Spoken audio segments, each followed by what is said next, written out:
ओम शांति। आज की मुरली है 17 जुलाई 2026 की। बाबा कहते, मीठे बच्चे, यह भारत भूमि निराकार बाप की जन्म भूमि है। यहाँ ही बाप आते हैं तुम्हें राजयोग सिखलाकर राजाई देने, तुम्हारी सेवा करने। आज का प्रश्न है, शिव बाबा अपने हर एक बच्चे से कौन सी प्रतिज्ञा कराते हैं? उत्तर है, मीठे बच्चे, प्रतिज्ञा करो कि बाबा हम कोई भी विकर्म नहीं करेंगे। 5 विकारों का हम दान देते हैं। अंदर में डर रहना चाहिए। अगर हम दान देकर फिर वापस लेंगे तो बहुत पाप बन जाएगा, जिसकी कड़ी सजा खानी पड़ेगी। हरिश्चंद्र की कहानी भी इसी पर बनी हुई है। ओम शांति। यह बच्चों की है गॉडली स्टूडेंट लाइफ। बच्चे जानते हैं कि हम उनके पास आए हैं। वही कल्प कल्प भारतवासी बच्चों को आकर राज्य भाग्य देते हैं। भारत में ही आते हैं ना। यह भारत भूमि है।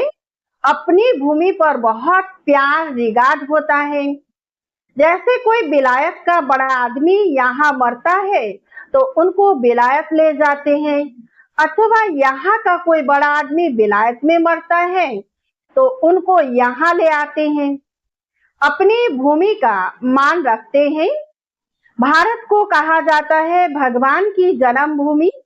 यह भी जानते हो, जिसको भगवान अथवा अल्लाह परमात्मा कहते हैं, उनके सामने अभी तुम बैठे हो।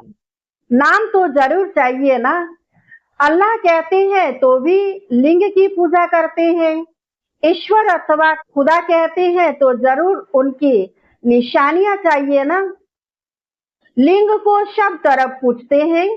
चित्रों में भी आजकल देवताओं के आगे परमपिता परमात्मा का चित्र लिंग दिखाते हैं। वह है सबसे ऊंच। उनको अपना शरीर नहीं है, इसीलिए निराकार कहा जाता है। साकार नहीं है।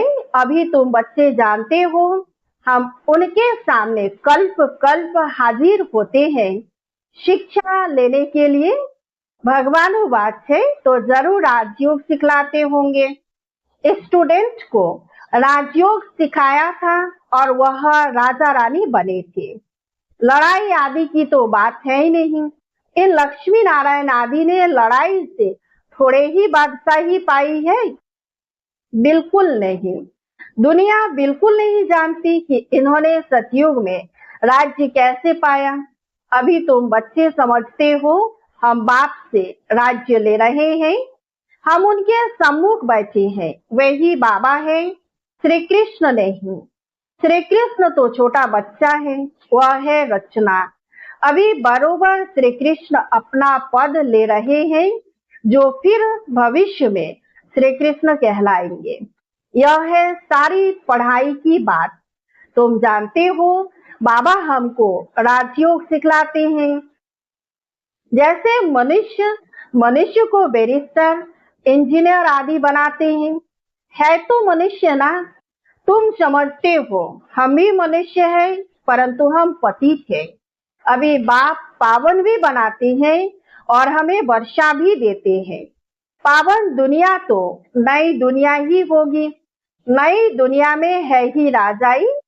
अभी तुम बाप के सम्मुख बैठे हो। जैसे लौकिक बाप बच्चों को प्यार से बैठ समझाते हैं, यह है पारलौकिक विचित्र बाप, जिसके लिए तुम गाते आए हो, तमेव मातश्च पिता। इस समय तुम जानते हो यह अपना पार्ट बजाते हैं, जो भक्ति मार्ग में हम गायन करते थे। तुम कहते हो हम शिव बाबा के पास आए हैं। चिट्ठी भी लिखते हो, शिव बाबा केयर ऑफ ब्रह्मा। कोई को तुम पोस्ट दिखाओ तो वंडर खाएंगे। शिव बाबा केयर ऑफ ब्रह्मा, ऐसा तो कभी सुना नहीं है। शिव बाबा ब्रह्मा में आकर विष्णुपुरी की स्थापना कर रहे हैं। सामने खड़े हैं। ऊपर में है शिव बाबा। शिव बाबा ने ब्रह्मा द्वारा स्थापना की थी अब फिर से कर रहे हैं। यह है प्रवृत्ति मार्ग। राज विद्या में भी बैरिस्टर पढ़ाते हैं तो मेल फीमेल दोनों पढ़ते हैं। फीमेल भी जज, बैरिस्टर, डॉक्टर आदि बनती है। तो यह भी प्रवृत्ति मार्ग है। सन्यासियों का है निवृत्ति मार्ग, वह अलग है। यह भी बाबा ने समझाया है। शंकराचार्य अगर नहीं आता तो पवित्रता का अंश नहीं रहता, भारत बिल्कुल ही जल मरता। यह नूंद है भारत को थमाने के लिए। भारत बहुत पवित्र था, फिर अपवित्र बना है। अभी भारत कितना कंगाल है। कहते सोने की लंका समुद्र के नीचे चली गई। अब लंका तो सोने की हो नहीं सकती। यह सब कहानियां बैठ लिखी है जिससे फायदा कुछ भी नहीं। तुम बच्चे जानते हो, बरोबर बाबा हमको बिल्कुल सहज याद के बल से कितना उच्च बनाते हैं। बाप प्रतिज्ञा करते हैं अगर निरंतर याद करने का पुरुषार्थ करेंगे तो विक्रम विनाश हो जाएंगे। भक्ति मार्ग में भी याद करने का पुरुषार्थ किया है ना। क्यों याद करते हैं? कि हमको साक्षात्कार हो। ऐसे नहीं याद करते कि कृष्णपुरी में हमको बादशाही मिल जाए, वह हम नर से नारायण बन जाए। नहीं, तुमको भी यह आस नहीं थी कि हम मनुष्य से देवता बने। गाते भी है मनुष्य से देवता, ये करत न लागी वार। तुम देखते हो बरोबर कलयुग के बाद सतयुग आएगा। कलयुग में इतने मनुष्य हैं, सतयुग में एक धर्म होगा। अभी तुमको आत्मा और परमात्मा का ज्ञान भी मिला है।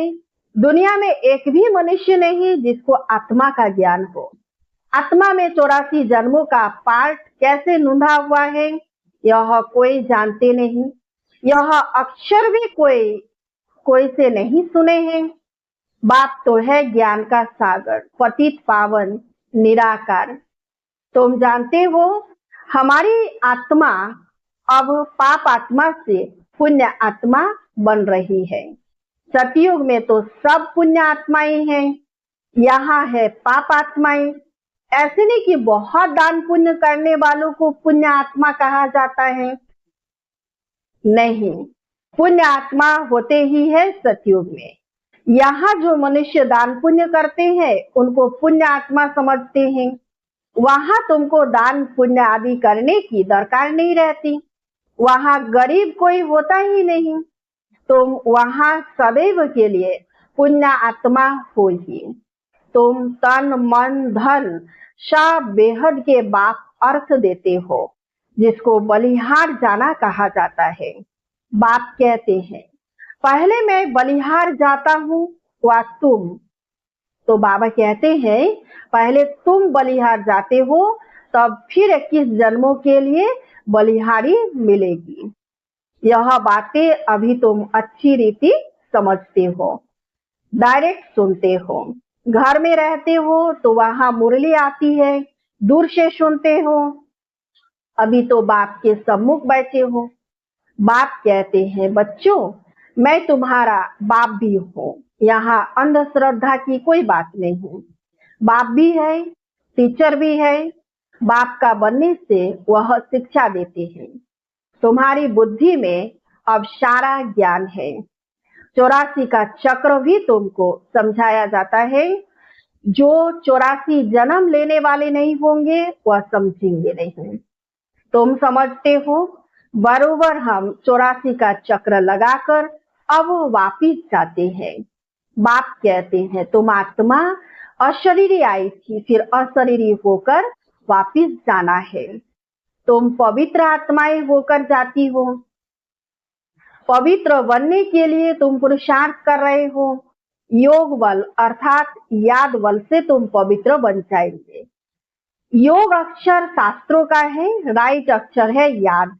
स्त्री को पति की अथवा पुरुष को पत्नी की याद रहती है ना। योग का अर्थ ही है याद। बाप भी कहते मामे कम याद करो और संग बुद्धि योग तोड़, मुझ अपने बाप के साथ बुद्धि योग जोड़ो। याद करो, जितना याद करेंगे उतना तुम्हारे विक्रम विनाश होंगे। बरोबर भारत को कल्प कल्प वर्षा मिलता है।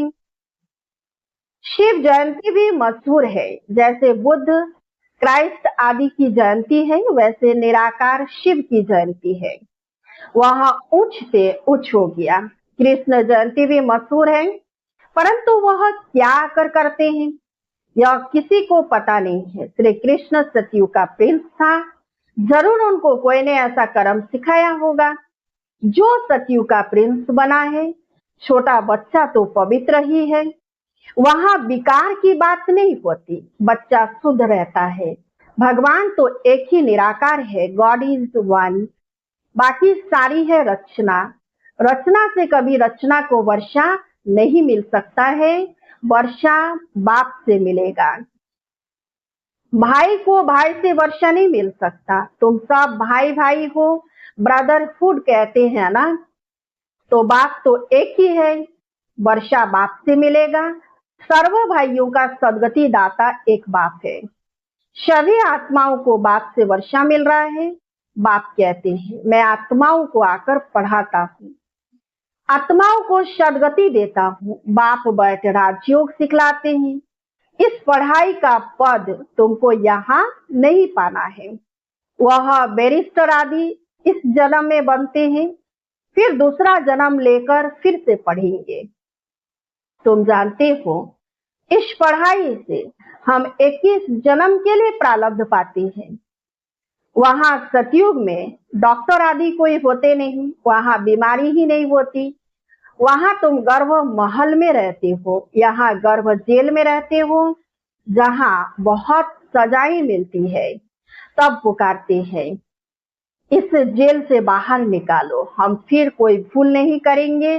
धर्मराज से प्रतिज्ञा करते हैं, यहाँ तुमको शिव बाबा से प्रतिज्ञा करनी है। बाबा हम कभी भी कर्म नहीं करेंगे, 5 विकार हम आपको दे देते हैं। यह भी बाप जानते हैं कि विकार कोई ऐसे फट से नहीं छूटेंगे, अंदर डर रहना चाहिए। हम विकारों का दान देकर फिर लेंगे तो बड़ा पाप हो जाएगा। जैसे राजा हरिश्चंद्र का मिसाल है, बाप जानते हैं। ऐसे नहीं कि 5 विकार झट से छूट जाते हैं, नहीं, टाइम लगता है। तुम्हारी कर्मातीत अवस्था होगी तब लड़ाई लगेगी। यह 5 विकार है बड़े दुश्मन। उसमें भी मुख्य एक है देह अभिमान। उसका दान देना कितना मुश्किल है। घड़ी घड़ी बाप कहते अपने को आत्मा समझ, मुझ बाप को याद करो, परंतु यह होता नहीं है। देह अभिमानी बनने से फिर काम की चोट लगती है। देह अभिमान सबसे तीखा है, देही अभिमानी बनने की मेहनत है।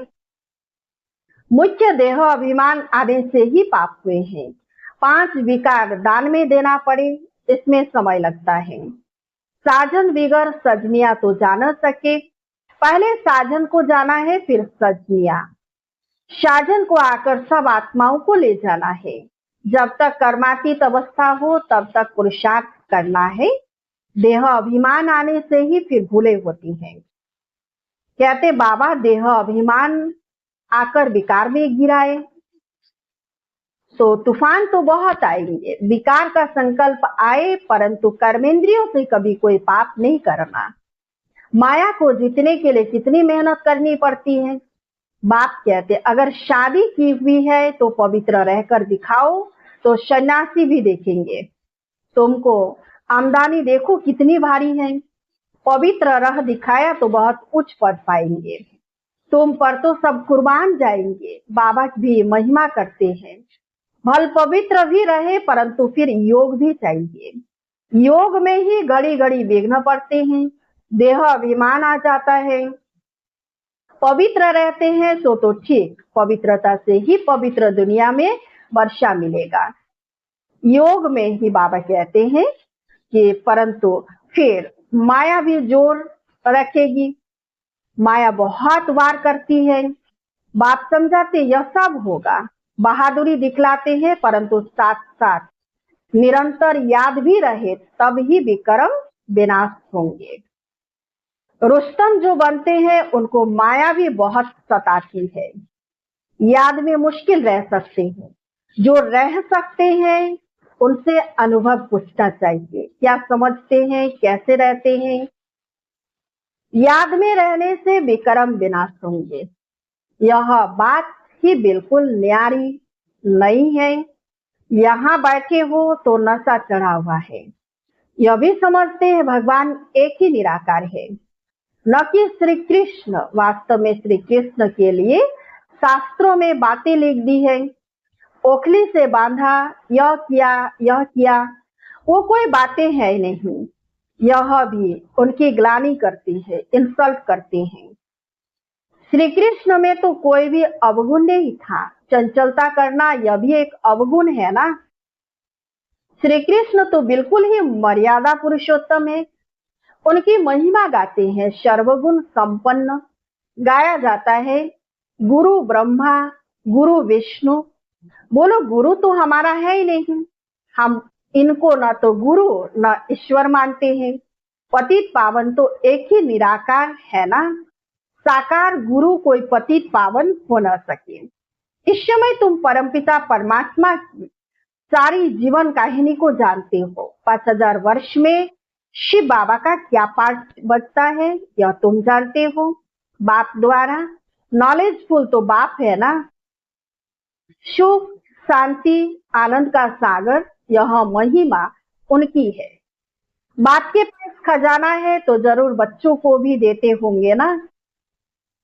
अच्छा, मीठे मीठे सिकिलधे बच्चों प्रति माता पिता बाप दादा का याद प्यार और गुड मॉर्निंग। रूहानी बाप की रूहानी बच्चों को नमस्ते। हम रूहानी बच्चों की रूहानी बाप दादा को याद प्यार और गुड मॉर्निंग। नमस्ते नमस्ते नमस्ते। धारणा के लिए मुख्य सार 1 नंबर है, कर्मातीत अवस्था को प्राप्त करने के लिए इन कर्मेंद्रियों से कोई भी भूल नहीं करनी है। पवित्र रहने के साथ साथ याद में भी मजबूत होना है। 2 नंबर, सदा पुण्य आत्मा बनने के लिए तन मन धन से बाप पर बलिहार जाना है। एक बार बलिहार जाने से 21 जन्म के लिए पुण्य आत्मा बन जाएंगे। आज का वरदान, सहज योग को नेचर और नेचुरल बनाने वाले हर सब्जेक्ट में परफेक्ट भव। सुनते विस्तार। जैसे बाप के बच्चे हो, इसमें कोई परसेंटेज नहीं है। ऐसे निरंतर सहज योगी व योगी बनने की स्टेज में अब परसेंटेज खत्म होनी चाहिए। नेचुरल और नेचर हो जानी चाहिए। जैसे कोई की विशेष नेचर होती है, उस नेचर के बस न चाहते भी चलते रहते हैं। ऐसे यह भी नेचर बन जाए। क्या करूं, कैसे योग लगाऊं, यह बातें खत्म हो जाए तो हर सब्जेक्ट में परफेक्ट बन जाएंगे। परफेक्ट अर्थात इफेक्ट और डिफेक्ट से पढ़े। आज का स्लोगन, सहन करना है तो खुशी से करो, मजबूरी से नहीं। सहन करना है तो खुशी से करो, मजबूरी से नहीं। अब व्यक्त इशारे। ज्वाला स्वरूप स्थिति में रह शक्तिशाली याद का अनुभव करो। पावरफुल योग अर्थात लगन की अग्नि, ज्वाला रूप की याद ही भ्रष्टाचार अत्याचार की अग्नि को समाप्त करेगी और सर्व आत्माओं को सहयोग देगी। इससे ही बेहद की वैराग्य वृत्ति प्रज्वलित होगी। याद की अग्नि एक तरफ उस अग्नि को समाप्त करेगी, दूसरी तरफ आत्माओं को परमात्मा संदेश की शीतल स्वरूप की अनुभूति कराएगी। इससे ही आत्माएं पापों की आग से मुक्त हो सकेंगे। अच्छा, ओम शांति।